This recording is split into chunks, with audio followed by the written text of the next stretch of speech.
There's going to be in any community, Mimi, I'll be happy to give you that question in just a minute. There's going to be tons of doting community members who go the extra length for their fellow neighbors who treat them well. And I'm sure you'll find plenty in your community who can help your child develop. When your child is ready to take next step forwards, when you reveal to your son that he is on the spectrum, let him know that that does not change the fact that he is an exceptional child, and it will be his strength, not his weakness.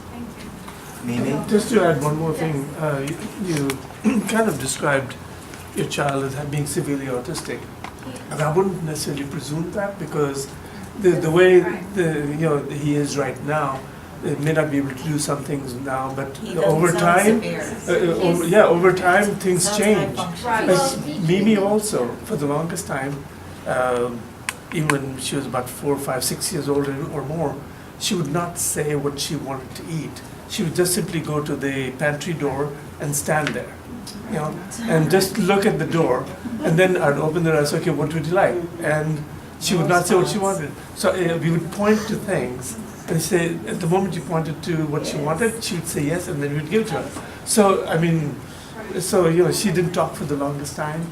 We didn't know how well she would do in school, but, so they'll blossom. So I would keep... So that's the diagnosis. He is on the new spectrum diagnosis. He has a level of 3, the more severe one, because of the nonverbal portion and the no following directions. And that's why, but when the psychologist said, I think we're going to figure out whether or not there's mental retardation. She used this word, and I said, oh no, that's not the case. You know that. I You know can that tell. for sure. You can tell. He's learning languages and doing all that other stuff. I am Katina, and my son was diagnosed with autism. We got him tested about 3 weeks before his second birthday. So, and he attends the bridge where Sonny works. So, I thank you guys for everything that you do for him. My whole thing is he was diagnosed with severe to moderate to severe autism. And what I struggle with is that I'm on the other side. I see children all day because my job, I work for Babies Can't Wait. So my job is to be in and out of the homes. I'm a service coordinator. So I see children on the spectrum daily. And I go home, I get in the car, and I'm beating myself up like I'm not doing more because I see children younger than him on the spectrum doing more than what he's doing. So he's not pointing, but I know that it's there because if we tell him no to something the night before, no, you can't have a lollipop, and I put it somewhere, he'll get up the next morning and go to it. So I know there are things he knows, but it's a struggle for me because like some of you may not see children on the spectrum every day, but I do. So I compare. I'm not gonna lie, I do. I compare. I get in the car and I'm like, God, I wish Landon did that. I wish he did. What can you tell me as a parent that I can do? Because every day, some days I'm in tears when I get in the car and I'm like, God, it's like this job is a curse and it's a good thing, but I see it all day. So if anybody could give me something that Let's start with Sunny. Yeah. I feel like I'm qualified to answer this question because I work at the British School of Georgia, and I haven't worked with Landon. I've just worked with him one-on-one a little bit in the classroom. Yeah. So what I believe with Landon, you just have to give him some time. He's what, how old? 2? He's just turned 3 last month. 3. Oh, happy birthday. So Landon, so you're worried he's 3 years old but not doing what the other 3-year-olds are doing. Let me tell you, when I was 3, I wasn't doing what the other 3-year-olds were doing while they were running around and talk to each other and laugh and stuff. I would stand in the corner and just kind of look down at the floor. I didn't really fit in. And so with Landon, I try to stoop to his level and give him eye contact. And the first thing in the morning, as soon as I see him, I try to say, "Hey Landon, good morning." And I try to speak directly to him, because look at him, say, "Landon, good morning, how are you?" And I have to and it's not your fault, by the way. You haven't done anything wrong. I think for the parents of autistic kids, they think at first they might think that it's their fault, or they're doing something wrong, or they're not doing enough. You could try to put all your energy into helping him interact with other kids more, but I wouldn't worry about it now. So, hope that helped. Oh, my mom?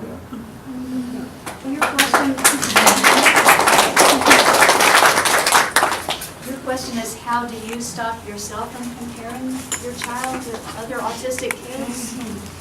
Just quit it. All mothers do that, everyone. We all do that. We all compare. Oh no, my child's not doing that. That child's more social, that child. Right. But I know the fear that you feel when he's so little and you don't know what the future holds. I remember that fear. And you don't know if he's going to be able to live independently, or how his speech will develop, or there's so much you don't know. I know when Sunny was 3, one afternoon, all she said was, "You're too smart for me, Uncle Donald," all afternoon long. Because that's what she knew at that time was echolalia. So she would hijack little bits of conversation from movies and express some obscure thought with that. And I would just almost freeze in horror. In a way, it was lovable, but I would also be so afraid for her. Like, how is she going to interact with the world? And other kids on the spectrum that we ran into, I would wonder, well, how do they stack up? And it's really fruitless to wonder. You just try to get through every day and love your child the best that you can. When he gets older, you will see, it's like your mom said, your child will start to lead the way. Your child will let you know, however method, what he's ready for and what he needs. When Sunny was 14, she said, "Mom, homeschooling isn't doing it for me anymore. I need some teachers who aren't you, and I need to be in a more rigorous, course of study." You noticed that Sunny admitted that when she was ready. Yes, when she was ready. And your mom said when you realized you needed friends, you made that decision. Your mom didn't force you into it. And the same with your kids. As they grow, you learn to let them lead. Even though they are disabled, you will be astonished at the strengths and the insights and the wonderfulness that's inside them. So just try not to worry so much. And try not to compare. And Mimi has also a part to say for this. Well, there's some of the struggles that are still have been ongoing. For some examples, when I have emotional meltdowns, especially even to the smallest little things, I've been one of the major struggles I'm facing is getting them to make them non-existent, or meaning to have 0 meltdowns. Yes? Hi, my name is Purvi Patel, and I have a son on the Asperger's, and he's 12 years old. My question is for all 3 of you. I just wanted to know that where did the thought of self-advocacy come from? Did it come from within you or from your parents, and how did your parents help you with that? Mimi, why don't you start this one off? Well, how my parents helped me with self-advocacy was through my friend Erin Niederhofer. And it's my way to stand up to the community to get everybody to understand autism a lot better. Because quite often I keep hearing things that don't go well with my autism, is that when, you know, some things don't go as they are, I just have to take them in stride. And I find that this statement of taking everything in stride or hearing it just doesn't seem to match up with me at all. Because in my opinion, that's a statement that just comes natural to neurotypicals, but not so much to persons with autism. And whenever I'm going through any emotional difficulties or going through meltdowns, I always get yelled at for them. And I find that really makes it worse for me, because because when people are calm, when I'm going through an emotional meltdown, whether it's a minor one or a major one, depending on the situation, I just find that being yelled at just causes me to take much longer to recover from them. Whereas if people are calm, I recover from them a lot faster. But I've been told that both parties, the parent and the friend, have to remain calm. I'd just like to answer your question a little further. First of all, you have to advocate for your child first. And I think after a while, when they get older, then you can kind of teach them to do what you've been doing for them. But you have to advocate very hard for your child. Yeah, that's what I do, but you know, when middle school and transition to high school, there's more expectation and less acceptance, you know? So you kind of have to, because you can't be there 24/7, especially at school with your child.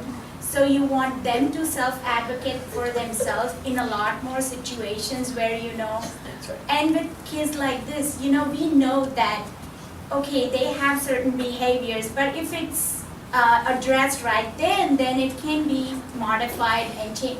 Is your child in a do it like therapeutic? 5-6 hours later, or the next day when you get like letter from the school or email from the school addressing a situation, I think some of them they can't even recall or retell.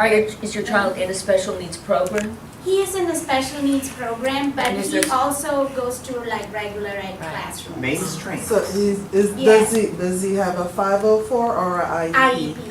Okay. Okay, so you need to advocate for your son that you need someone involved at the school who can help with social skills.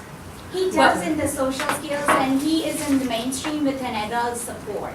Okay. But this Okay. is more like recess, and you have specials, and so that's where, you know, interacts with a lot more kids, because the mainstream class Right. knows him. Right. So they are pretty acceptable and everything. And middle but school is tough. That's what I was it is just gonna say, very middle tough, school. so. You just have to deal with Kind of like it, it's that let age it where pass. you don't want to introduce a self-advocacy, and I'm Yeah. pretty impressed with all three of them. And the kinds of issues you're talking about, self-advocating, for instance, in a classroom, for instance, with extended time or where you're sitting or things of that nature, are a very different issue than self-advocating in a social Yes. environment. But what I might suggest you might do, and I know it's all exhausting, but are the social stories. Do you know what I'm talking about with social Yeah. stories? So I think a social story might be one way to take some of the examples and come up on that score.